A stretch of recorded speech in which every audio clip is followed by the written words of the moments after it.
Halo Bray, kembali lagi di gaptek.id dan ini adalah video kedua gua untuk ngebahas Asus ROG Ally. Jadi ini adalah review kedua gua setelah 2 bulan saat itu gua nge-review ROG Ally. Saat itu sih gua ngejanjiin gua bakalan install Steam OS ya atau Chimera OS di si Asus ROG Ally ini. Cuma karena like-nya nggak nyampe, maka dari itu gue bakalan bikin video lain aja. Yang pertama itu adalah video mengenai upgrade SSD dari ROG Ally ini. Dan setelahnya gue bakalan bandingin performance BIOS baru versus BIOS lama. Karena setelah 2 bulan pemakaian ini, gue udah mengupdate BIOS-nya. Buat kalian yang pengen tahu cara update BIOS-nya gimana, sebenarnya gampang sih. Update BIOS-nya itu tinggal buka My Asus aja, terus kalian tinggal cek for update. Nanti kalian bisa update BIOS di situ, dan caranya menurut gue ini lebih mudah daripada update BIOS di PC desktop ataupun di laptop. Tapi sebenarnya di laptop ada dari My Asus juga sih, kalau laptopnya itu pakainya Asus atau ROG ya.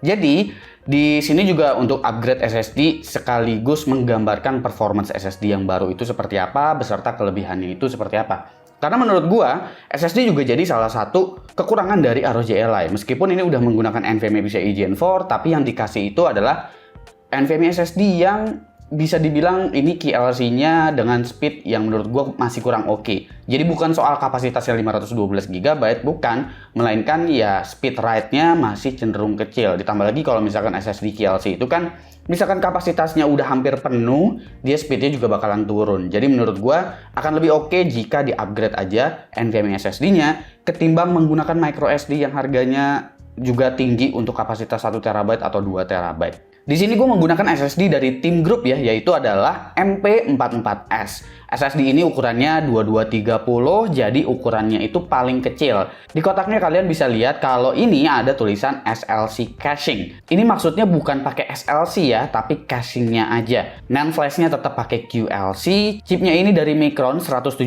layer. Controllernya ini adalah Phison E21T. Untuk kapasitas yang 1 TB, dia punya TBW di angka 250. Bukan angka yang spesial, tapi berhubung ini kebanyakan ditaruh di handheld macam Steam Deck atau ROG Ally yang dipakainya buat gaming only, sebenarnya cukup-cukup aja. Sequential speednya diklaim bisa 5 GB per second untuk read dan 3,5 GB per second untuk write. Nanti kita bakalan lihat juga deh tesnya dan perbandingannya dengan SSD bawaan dari ROG Ally itu seperti apa. Nah pertanyaannya gimana caranya mengupgrade SSD dari ROG Ally ini? Sebenarnya caranya gampang ya, tentu kalian harus bongkar cover di bagian belakangnya. Ada beberapa baut di situ yang perlu kalian lepas dulu. Terus tinggal congkel dikit kalau misalkan udah ya. Ini nggak serapet itu kok celahnya. Jadi kalau udah kebuka semuanya, bautnya itu dia bakalan ngangkat sedikit. Nanti bakalan ada stiker aluminium gitu yang nutupin SSD-nya. Terus buka aja ini dan buka SSD-nya dengan obeng kecil. Kalau udah ya tinggal pasang SSD barunya. M.2 2230 ini beda dengan ukuran yang lebih panjang ya. Dia pas dipasang tuh nggak ngangkang gitu. Jadi langsung lurus dan tinggal dibaut aja, nggak perlu ditahan lagi pakai tangan. Kalau udah tinggal tutup lagi aja deh si ROG Ally-nya. Untuk instalasi OS-nya, gue di sini nggak nunjukin karena untuk instalasi OS-nya atau Windows itu sebenarnya sama aja kayak kalian nginstal Windows pada umumnya kayak di laptop ataupun di PC desktop. Tentunya kalian harus masuk BIOS dulu, dan pertanyaannya juga gimana cara masuk BIOS-nya di handheld seperti ini yang nggak ada keyboardnya. Biasanya kan kita tekan delete dulu atau tekan F2 dulu baru dia masuk BIOS. Caranya itu sebenarnya kalian pas posisi si ROG Ally-nya mati, kalian colokin powernya, power adapternya atau chargernya, terus kalian pencet tombol power dan juga kalian tahan volume down-nya atau volume yang diturunin gitu, yang bagian minusnya itu kalian pencet, bisa bareng, bisa juga yang minusnya itu kalian pencet terus-terusan, nanti dia bakalan masuk BIOS. Dan sebenarnya kalau misalkan kalian pakai SSD yang benar-benar masih kosong, nggak ada OS-nya sama sekali, itu otomatis dia bakalan masuk ke BIOS juga sih. Jadi sebenarnya nggak perlu khawatir apabila kalian mau install ulang si ROG Ally ini dengan NVMe SSD yang baru. Paling catatannya adalah gua rasa kalian memerlukan dongle ya untuk instalasi Windows-nya. Jadi kalian bisa sembari di charge dan juga kalian bisa sembari colokin flash disk yang dimana flash disk-nya itu isinya ada installer dari Windows yang bakalan kalian pakai. Gitu aja sih. Gue juga melakukan update BIOS sebelumnya di ROG Ally ini ya. Saat ini BIOS yang gue gunakan adalah versi 323 yang udah ada AMD AGESA-nya. Gue belum tahu nih, nanti pas video ini tayang bakalan ada versi BIOS lagi apa enggak. Waktu awal rilis itu versi 319 intinya. Itu belum ada AGESA-nya ya. AGESA ini biasanya ada suatu tuning yang dikasih oleh AMD untuk optimasi CPU, voltage, dan juga memori. Nah, sekarang kita bakalan cek mengenai performance-nya, dan tentu kita bakalan mulai dari performance SSD-nya terlebih dahulu karena SSD-nya udah di-upgrade menggunakan Team Group MP44S. Oke, mengenai performance SSD dari Team Group MP44S, ini kalian bisa lihat bahwa sekuensialnya itu udah sesuai klaimnya ya, di sekitar 5 GB per second, dan write-nya sedikit lebih tinggi, bahkan ini tembus di 3,8 GB per second. Dan ini gue ngetesnya udah sama-sama keisi 30% ya, atau sisanya itu sekitar 30%. Kalian bisa lihat juga kecepatan random 4K Key 1T1-nya melalui Crystal Disk Mark ini lebih kencang kecepatan write-nya 2 kali lipat bahkan dari SSD bawaannya. Ini bisa tembus di 300-an MB per second, dan untuk read-nya di sekitar 60-an MB per second.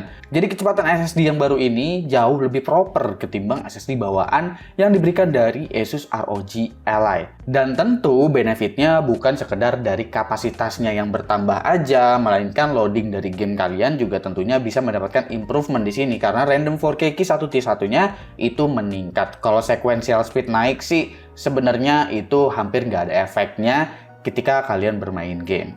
Setelah update BIOS ini juga CPU temperatur mengalami perubahan ya, karena di sini cenderung sedikit lebih adem daripada sebelum update BIOS. Di sini untuk mode performance yang kalian lihat chartnya sekarang, itu temperaturnya sempat memang tembus ke 70 derajat Celcius yang dimana itu sedikit lebih tinggi, tapi di sini kelihatannya CPU clock speed itu di-push ya, jadi cukup tinggi di atas 3 GHz. Lalu untuk mode silent-nya, tentu untuk mode silent di sini adem-adem aja sih karena masih di 50 derajatan Celcius gitu. Nggak beda jauh dengan idle, karena ya untuk mode silent ini sebenarnya clock speed-nya juga memang jalannya kecil sekali. Cuma di sekitar 1,4 GHz aja. Tapi memang awal-awal dia sempat ngasih boosting juga di sekitar 3 GHz gitu, dan CPU temperatur sempat naik, tapi setelahnya cuma 50-an aja.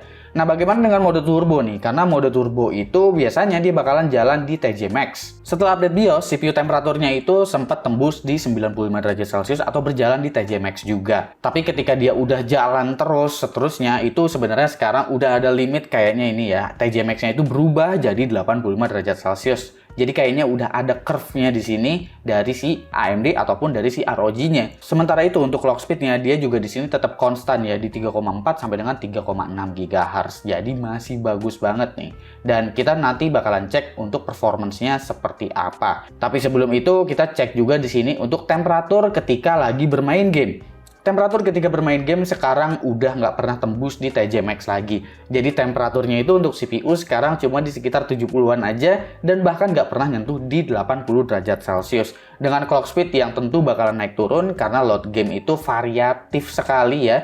Jadi mulai dari 1,6 GHz sampai dengan 3 GHz itu dia bakalan tembus menyesuaikan dengan load dari gamenya itu seperti apa. Dan untuk performance CPU-nya sendiri, apabila kita cek di sini, chart yang berwarna kuning itu adalah BIOS yang baru ya. Udah gua tandain juga di situ BIOS 323 untuk yang BIOS baru. Di sini kalian bisa lihat bahwa untuk BIOS yang baru itu memiliki skor yang berbeda dengan BIOS yang pertama kali rilis.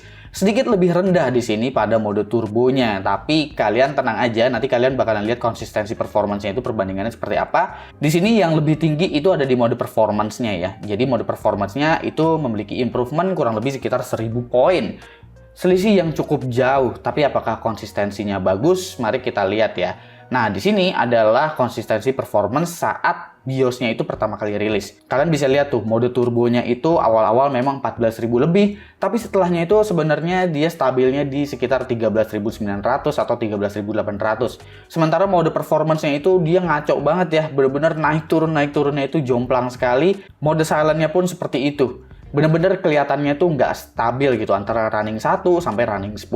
Tapi kalau kita lihat nih yang BIOS baru itu dia memang running pertamanya langsung 13 ribuan, tapi setelahnya 13 ribuan semua. Yang menandakan CPU performance-nya di sini berjalan lebih stabil dan lebih konsisten mengeluarkan performance-nya. Mode performance-nya juga kayak gitu ya. Di sini memang masih agak random tapi cenderung lebih stabil daripada BIOS yang pertama kali rilis. Begitu juga dengan mode silent-nya yang sekarang hampir rata semuanya tuh skornya di 5 ribuan, nggak pernah nyentuh di 4 ribuan. Lalu bagaimana dengan kemampuan gamingnya? Kalau gue cek lewat Cyberpunk 2077, di sini semuanya resolusi 720p ya yang gue bandingin.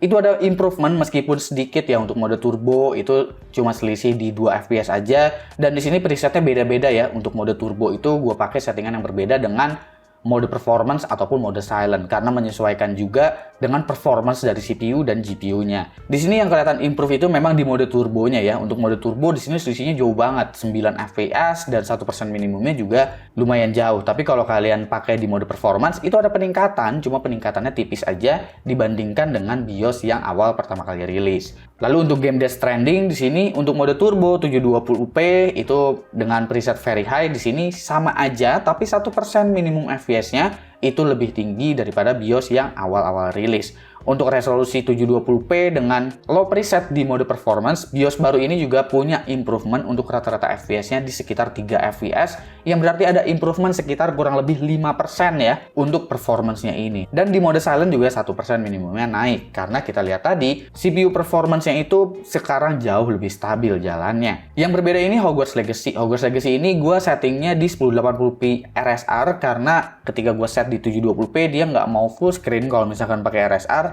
Tapi di sini ada hasil yang berbeda nih, karena untuk mode performance pun di sini dengan BIOS baru itu hasilnya justru lebih rendah daripada mode performance saat BIOS pertama kali rilis. Paling yang ada improvement di sini pada mode turbo dengan BIOS baru itu ada improvement, tapi selisihnya cuma 1 fps aja, dan bisa dibilang juga ini adalah run variation. Selanjutnya adalah Horizon Zero Dawn dengan preset original di mode performance. Ini untuk rata-rata FPS-nya juga naik jauh ya. Untuk mode performance-nya ini 1% minimumnya juga lumayan jauh perbedaannya. Tapi di mode turbonya entah kenapa dengan preset ultimate justru hasilnya lebih rendah daripada mode turbo saat pertama kali rilis. Mungkin pembagian power antara CPU dan GPU-nya yang justru sekarang lebih dibikin balance gitu pembagian powernya. Sementara itu mode silent juga kurang lebih sama, dan sebenarnya gue kurang rekomendasiin juga sih untuk mode silent untuk mainin game AAA. Selanjutnya adalah Shadow of the Tomb Raider. Di sini mode turbonya itu sedikit lebih kencang, tapi cuma 1 fps aja, baik itu rata-rata fps-nya ataupun 1% minimum fps-nya. Dan untuk mode performance-nya juga untuk preset medium tanpa menggunakan ray tracing, di sini BIOS baru juga mengalami improvement 2 fps, yang berarti juga 2 fps ini sebenarnya adalah 5% ya improve-nya dari BIOS yang pertama kali rilis. Mode silent-nya itu sama aja dan 1% minimumnya juga bahkan sama. Dan terakhir yang gua tes di sini adalah The Last of Us Part 1. Mode performance dengan resolusi 720p RSR, presetnya itu low. Untuk BIOS baru ini ada improvement sekitar 3 fps dan 1% minimumnya itu naik 2 fps dari BIOS yang awal pertama kali rilis. Mode turbonya itu masih mirip-mirip aja, tapi kalau kalian perhatiin di situ 1% minimum FPS-nya meningkat jauh banget, meningkat di 7 fps. Jadi jauh lebih playable di BIOS baru ini. Oke, kesimpulan setelah 2 bulan menggunakan Asus ROG Ally dan gue udah update BIOS-nya, gue juga udah upgrade SSD-nya. Apa yang bisa gue dapatkan dari sini ialah menurut gue mengganti SSD bawaan dari ROG Ally tentu akan mendapatkan benefit berupa kapasitas storage internal yang lebih besar, lebih safe dan lebih nggak lemot tentunya daripada menggunakan micro SD. Jika dipikir harga SSD 1 TB itu mahal karena harga SSD ini 1,5 juta rupiah, sebenarnya nggak juga sih, nggak segitunya mahal karena harga micro SD 1 TB yang beres ya, itu harganya sama-sama mahal kok. Mana lebih pelan pula dari SSD? Kalau gue sih ya mending ganti aja deh SSD bawaannya. Ribet sedikit emang karena harus bongkar dulu, tapi lebih worth it. Update BIOS dari ROG Ally juga memberikan improvement berupa temperatur CPU yang lebih adem pada mode silent dan mode performance. Pada mode turbo masih jalan di TJ Max, tapi sebentar aja setelahnya dia bakalan limit di 80 derajat Celcius. Tapi masih tetap bisa memberikan konsistensi performance lebih baik karena clocknya juga bisa lebih stabil, sehingga performance gaming pada ROG Ally juga semakin nyaman dimainkan dengan peningkatan average FPS dan low frame rate-nya. Karena stuttering juga jadi berkurang dengan clock speed yang jauh lebih konstan. Jadi buat yang belum update, mending coba dicek lewat My Asus karena nggak sulit untuk update BIOS si ROG Ally ini. Kira-kira menurut kalian gimana untuk perkembangan si ROG Ally ini setelah beberapa update? Apakah menjadi lebih optimize atau mungkin kalian juga udah pakai ROG Ally? Bisa dong share pengalamannya di kolom komentar di bawah. Jangan lupa subscribe, Gosuki, dan seperti biasa, sampai jumpa di lain kesempatan.